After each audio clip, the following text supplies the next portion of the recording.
ನಮಸ್ಕಾರ. ಇವತ್ತು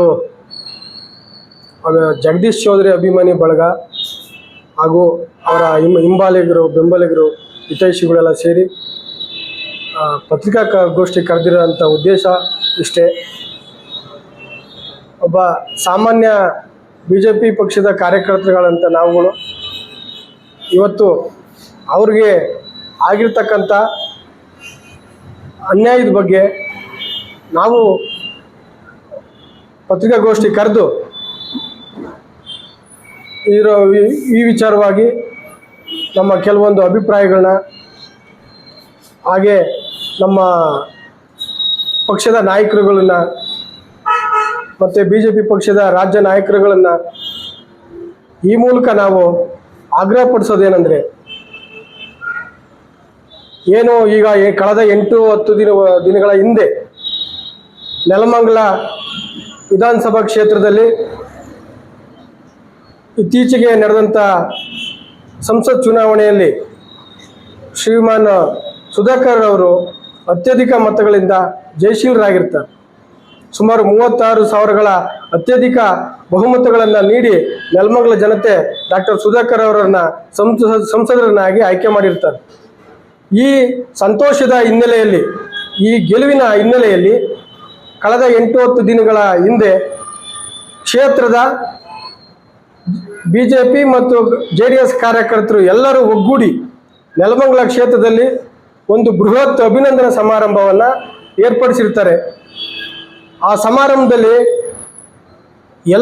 ಸುಮಾರು 15,000-18,000 ಜನ ಕಾರ್ಯಕರ್ತರುಗಳು, ಎರಡೂ ಪಕ್ಷದ BJP ಪಕ್ಷದ ಮತ್ತು JDS ಪಕ್ಷದ ಎರಡೂ ಪಕ್ಷದ ಕಾರ್ಯಕರ್ತರುಗಳು ಆ ಕಾರ್ಯಕ್ರಮದಲ್ಲಿ ಭಾಗವಹಿಸಿ ಭಾಳ ವಿಜೃಂಭಣೆಯಿಂದ ಕಾರ್ಯಕ್ರಮವನ್ನು ಯಶಸ್ವಿ ಮಾಡಿರ್ತಾರೆ. ಜೊತೆಗೆ ಅದೊಂದು ಅಭಿನಂದನಾ ಸಮಾರಂಭ, ಜೊತೆಗೆ ಅದೊಂದು ವಿಜಯೋತ್ಸವ. ಆ ಗೆಲುವನ್ನು ಪಡೆದ ಆ ಕ್ಷೇತ್ರದ ಜನತೆ ವಿಜಯೋತ್ಸವವನ್ನು ಆಚರಿಸಿರ್ತಾರೆ. JDS ಪಕ್ಷದ ಈಗ ಮತ್ತೊಂದು ವಿಚಾರ ಏನಾಗಿದೆ ಅಂದರೆ, ಚುನಾವಣೆ ನೀತಿ ಸಂಹಿತೆ ಏನು ಇರಲಿಲ್ಲ. ಆಮೇಲೆ ಸಹಜವಾಗಿ ಗೆಲುವು ಸಿಕ್ಕಿದಂಥ ಸಮಯದಲ್ಲಿ ಕಾರ್ಯಕರ್ತರುಗಳಾಗಲಿ, ಮುಖಂಡರಾಗಲಿ, ಕೆಲವು ನಾಯಕರುಗಳಾಗಲಿ ಆ ಸಂತೋಷದ ಸಮಯದಲ್ಲಿ ವಿಜಯೋತ್ಸವ ಆಚರಿಸೋವಂಥದ್ದು ಮತ್ತು ಒಂದು ಔತಣ ಕೂಡ ಮಾಡೋ ಅಂಥದ್ದು ಸಹಜವಾಗಿ ಎಲ್ಲ ಪಕ್ಷದಲ್ಲೂ ನಡೀತಕ್ಕಂಥದ್ದು. ಅದರಲ್ಲಿ ಏನಾದ್ರು ಸಣ್ಣ ಪುಟ್ಟ ಅಲ್ಪ ಲೋಪದೋಷಗಳು ಆಗಿದ್ದಾವೆ. ಆದರೆ ಅದನ್ನೇ ಮುಂದಿಟ್ಕೊಂಡು ಯಾವುದೋ ಒಂದು ಈ ಸಣ್ಣ ಲೋಪದೋಷನ ಮುಂದಿಟ್ಕೊಂಡು ತೀರಾ ದೊಡ್ಡ ಮಟ್ಟದಂಥ ಈ ಶಿಕ್ಷೆ ಕೊಡೋ ಅಂಥ ಅವಶ್ಯಕತೆ ಏನಿರಲಿಲ್ಲ. ಅದ್ರ ಜೊತೆಗೆ ಇದ್ರಾಗೆ ಜಗದೀಶ್ ಚೌಧರಿ ಅವರ ಬೆಳವಣಿಗೆಯನ್ನು ಸಹಿಸಲಾರದಂತಹ ಕೆಲವು ಪ್ರಭಾವಿ ಕೈವಾಡಗಳಿದ್ದಾವೆ, ಕಾಣದ ಕೈವಾಡ ಇದೆ.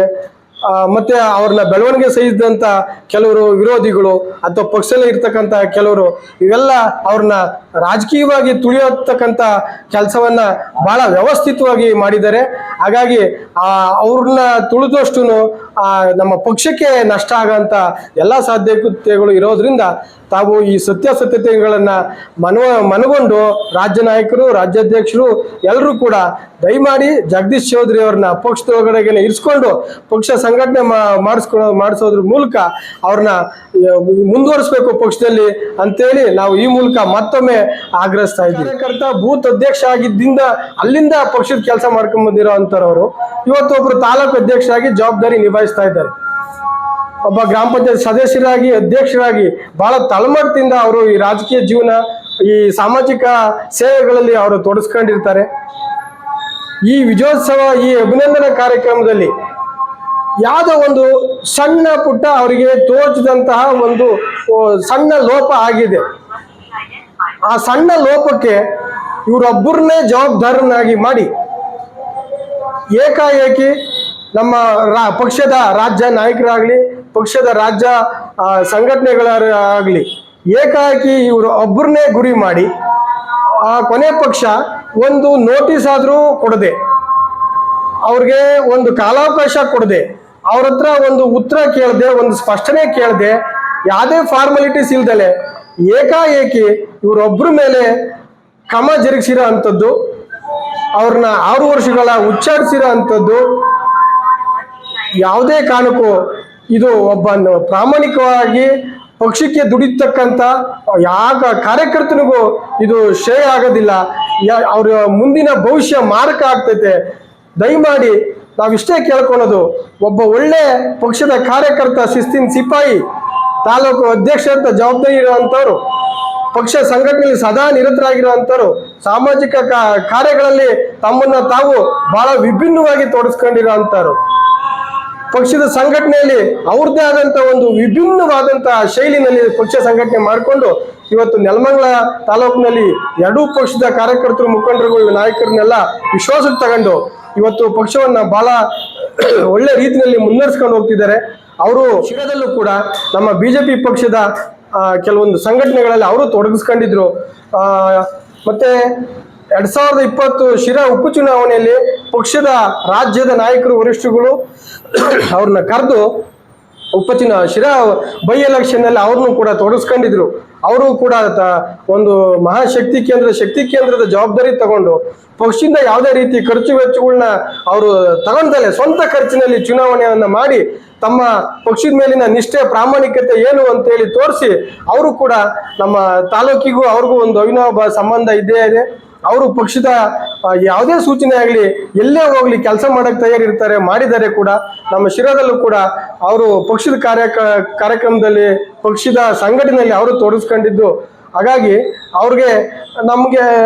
ಅವ್ರ ಮೇಲೆ ನಮಗೆ ಒಂದು ಒಳ್ಳೆ ಪಕ್ಷದ ಕಾರ್ಯಕರ್ತ, ಪಕ್ಷದ ಸಂಘಟಕ ಅನ್ನೋದು ಒಂದು ಅಭಿಮಾನ ಇಟ್ಕೊಂಡು ನಾವು ನಮ್ಮ ರಾಜ್ಯ ನಾಯಕರಿಗೆ, ನಮ್ಮ ಏನು ರಾಜ್ಯಾಧ್ಯಕ್ಷರಿಗೆ ಈ ಮಾಧ್ಯಮದ ಮೂಲಕ ಈ ಒಂದು ಆಗ್ರಹವನ್ನ ಮಾಡ್ತಿದ್ದೀವಿ. ಈಗ ಏನು ನಮ್ಮ ಶ್ರೀಧರ್ ಅವರು ಹೇಳಿದಂತೆ ಜಗದೀಶ್ ಚೌಧರಿ ಅವರು ತುಂಬಾ ಪ್ರಾಮಾಣಿಕ ನಿಷ್ಠೆಯಿಂದ ಪಕ್ಷದ ಒಂದು ನಿಲುವಿಗೆ ನಿಂತು ಕೆಲಸ ಮಾಡಿದಂಥವ್ರು. ಇವತ್ತು ಸಹ ಯಾವತ್ತೂ ಒಂದು ಬೇರೆ ರೀತಿ ಅಭಿಪ್ರಾಯ ಇಲ್ಲದಂಥವ್ರು.